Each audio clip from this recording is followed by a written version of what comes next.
The unexpected bond. Dr. Naomi Wright cursed as the field scanner in her hand fizzled out with an unimpressive spark. The environmental conditions on Helios 9 played havoc with Earth technology, a fact she'd complained about in 14 consecutive research reports. Not that anyone at the Interplanetary Research Division seemed to care. "Jax, I need another scanner," she called to her assistant, who hovered nearby, 6 mechanical arms organizing samples with methodical precision. "This is your last functional unit, Dr. Wright," the robot replied, extending one appendage with the replacement. "Perhaps treating equipment with greater care would save the lecture," Naomi said, taking the device. At 34, she'd become the leading xenobiologist at the Helios Research Outpost through sheer determination and a knack for understanding alien physiology that bordered on intuitive. Her colleagues called it genius. Naomi called it listening properly. The communicator at her hip buzzed insistently.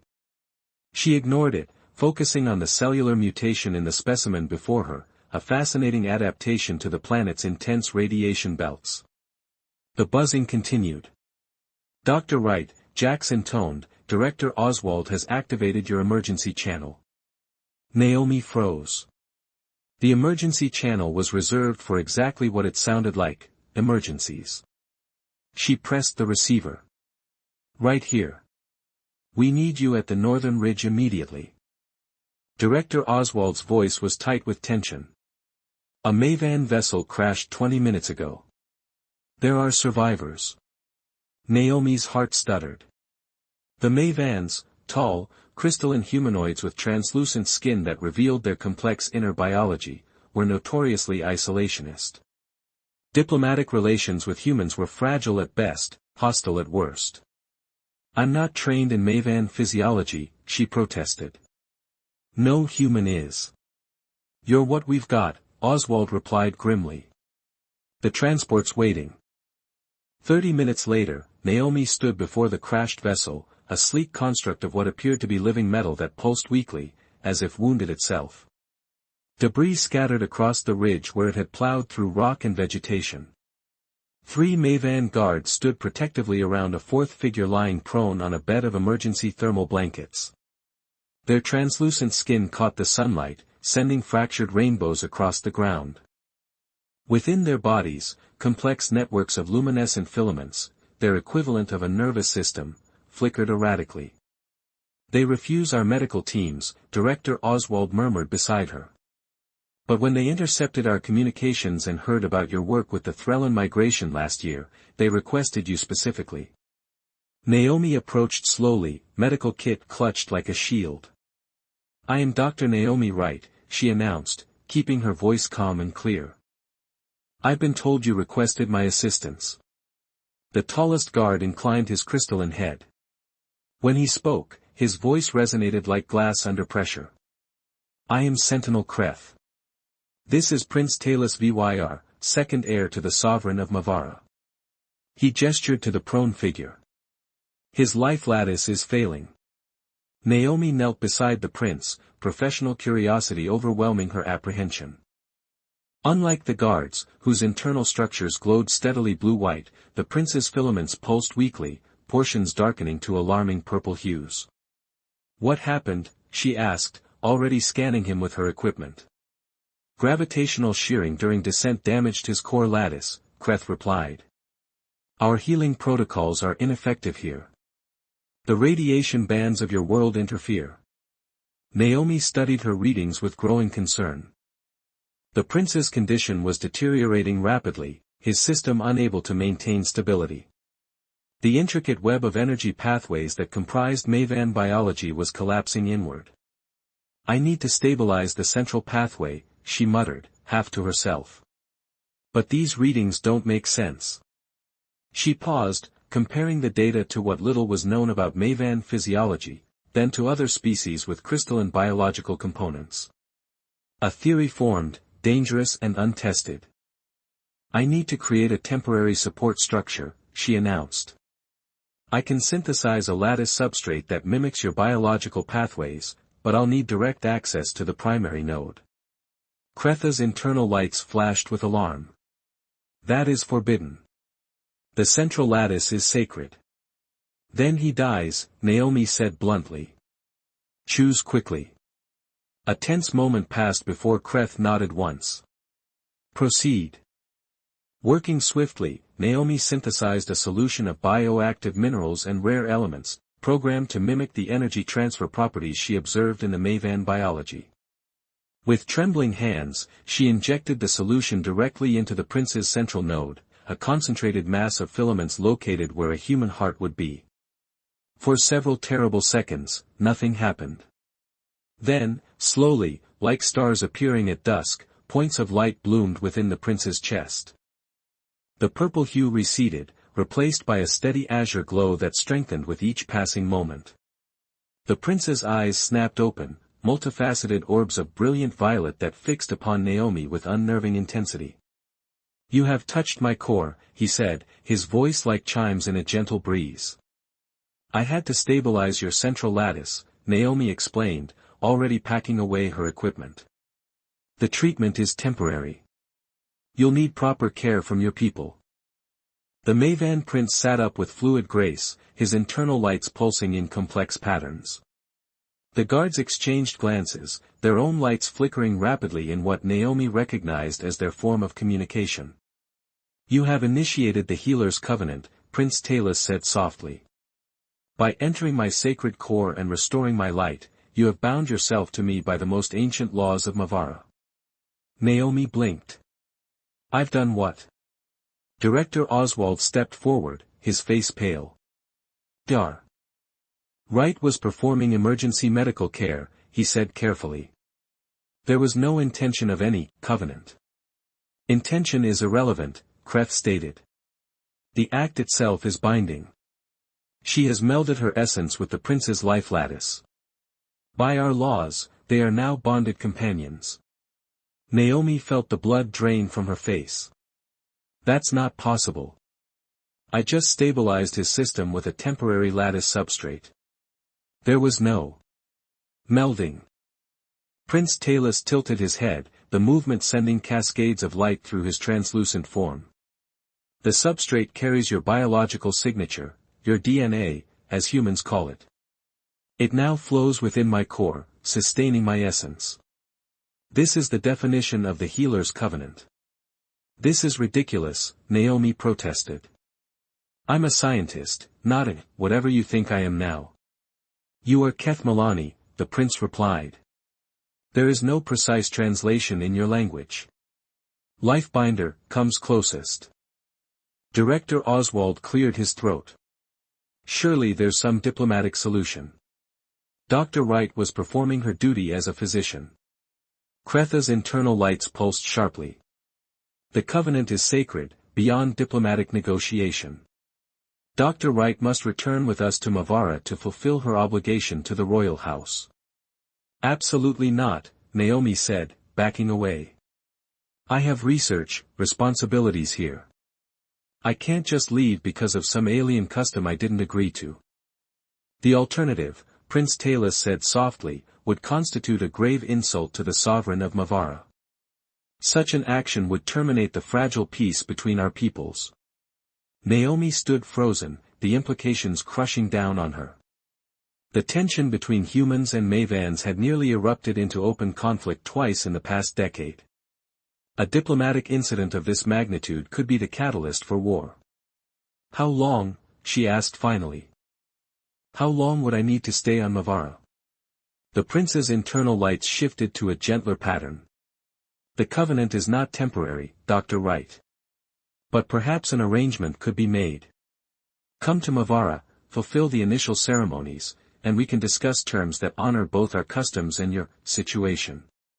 Naomi looked to Director Oswald, who gave her a grim nod. They both knew there was no real choice here. I need 24 hours to prepare, she said, her voice steadier than she felt. And I'm bringing my research assistant. Prince Talus inclined his head. Granted. We depart when the third sun crests the horizon tomorrow.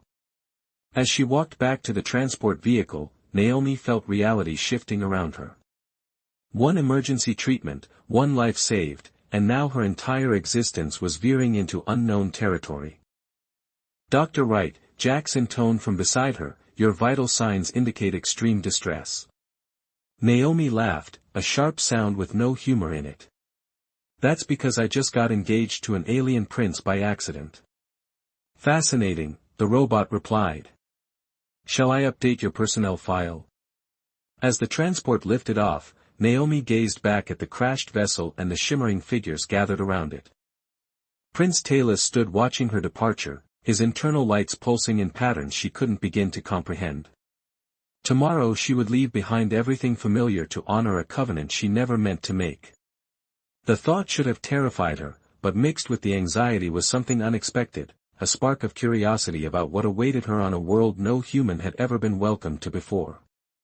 Sometimes, she murmured to herself, healing comes with the most unexpected consequences.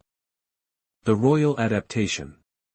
The royal transport vessel approached Mavara like a shimmering dart through the starfield, its living metal hull adjusting to the planet's atmospheric composition. Inside, Naomi pressed her face against the viewport, momentarily forgetting her apprehension as the alien world came into view. Mavara was breathtaking. Unlike the muted browns and greens of Earth or the dusty oranges of Helios 9, this world shimmered with prismatic beauty. Vast crystal formations rose from violet oceans, while the continental landmasses appeared to be composed of interlocking geometric patterns visible even from orbit. The primary settlement patterns follow crystalline growth algorithms, Jax observed, hovering beside her. "Most fascinating." "Fascinating isn't the word I'd use for my current situation," Naomi muttered, adjusting the environmental suit she'd been instructed to wear. The Mavan atmosphere contained trace elements toxic to humans over prolonged exposure. Prince Talus approached with his characteristic fluid grace. Since his recovery, his internal lattice had stabilized into a complex pattern of pulsing azure light. Standing beside him, Naomi felt distinctly ungainly and dull in comparison. "We approach the capital spire," he announced. "My father, Sovereign Vexus, awaits our arrival." Naomi's stomach tightened. And how exactly does the sovereign feel about his son returning home bonded to a human?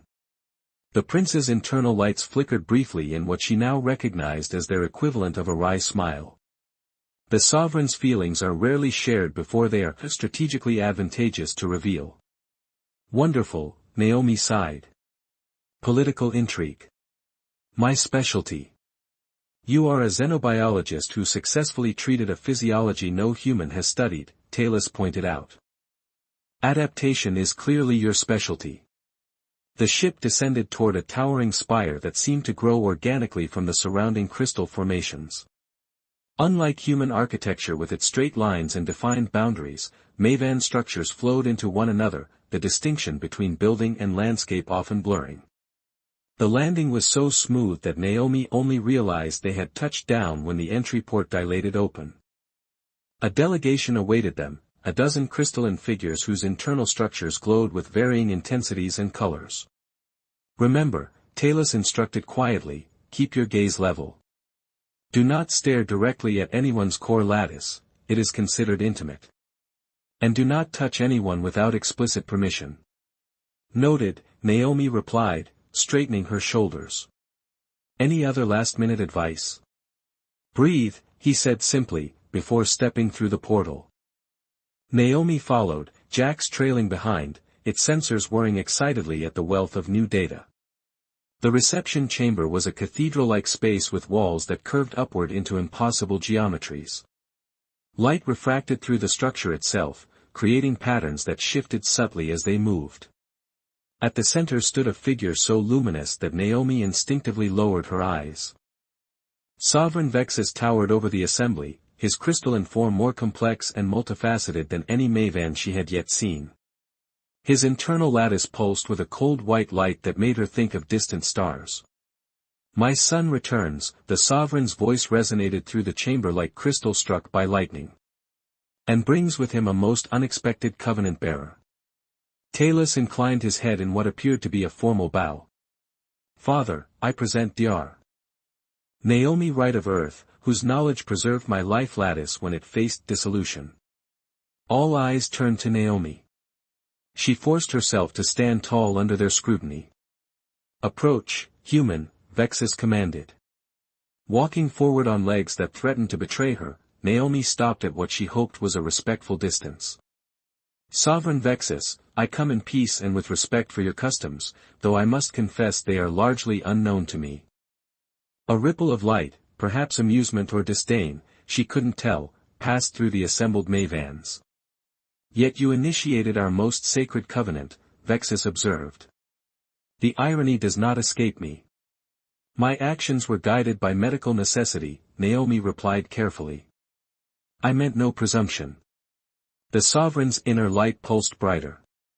"Intention matters little against the reality of what is done. My son's life lattice now resonates with your biological signature. Such a bond cannot be undone." A tall Mavan with amber-hued internal structures stepped forward. "The ancient laws are clear, Sovereign. A non-Mavan cannot be fully covenant-bound to the royal lineage. It diminishes our essence." "Be silent, Phaler," Talus said sharply. "Your concern for tradition conveniently emerges when it serves your political ambitions." Naomi sensed the tension escalating. This Phaler clearly represented opposition to her presence, and possibly to Talus himself. The sovereign raised a crystalline hand, immediately silencing the exchange. "The covenant exists. We shall honor it through the ritual of recognition. Until then, the human will be instructed in our ways." He turned his multifaceted gaze to Naomi. "You will find, Dr. Wright, that our customs, while binding, are not without purpose or beauty." With that pronouncement, the audience was clearly ended. Talus guided Naomi from the chamber through corridors that seemed to shift and realign as they passed.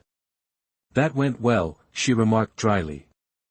"No one suggested your immediate dissolution," Talus replied. By Mavan standards, it was a warm welcome. They arrived at a suite of chambers that pulsed with soft light. The walls curved gently, creating spaces that felt simultaneously open and intimate. Strange furnishings that appeared to be grown rather than constructed filled the rooms. "These will be your quarters," Talus explained. "They have been adapted for your physiology. The environmental controls will filter the air to Earth standard, and the resonance fields have been dampened to prevent discomfort to your nervous system." Naomi examined her surroundings with scientific curiosity. "It's beautiful, but I still don't understand what's expected of me here. What exactly does this covenant entail?" Talus's internal lights shifted to a pensive pattern. "The healer's covenant is traditionally a partnership of essence. In ancient times, when a Mavan's life lattice was saved through direct intervention, a bond formed that transcended ordinary relationships. The healer and the healed became as one entity in many ways, sharing purpose, residence, and destiny." "That sounds remarkably like marriage," Naomi observed with growing alarm. "The concept overlaps, but is not identical," Talus replied.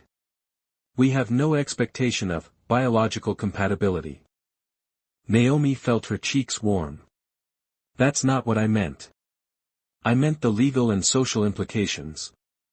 You will have status equal to mine in the royal household," he explained. "Your voice will carry weight in matters concerning my lineage. Your knowledge will be considered part of our collective wisdom." "And in return?" Naomi asked. "You remain," he said simply. "You offer counsel when sought. You continue to preserve the life you saved." Before she could respond, the chamber entrance dilated to admit a slender Mavan whose internal structure glowed with gentle emerald light. "This is Lysara," Talus introduced. "She will guide you through our customs and prepare you for the ritual of recognition." Lysara inclined her head. "The first lesson begins now, human. Your garments, while practical, are dissonant to our perceptions. We have prepared more suitable attire."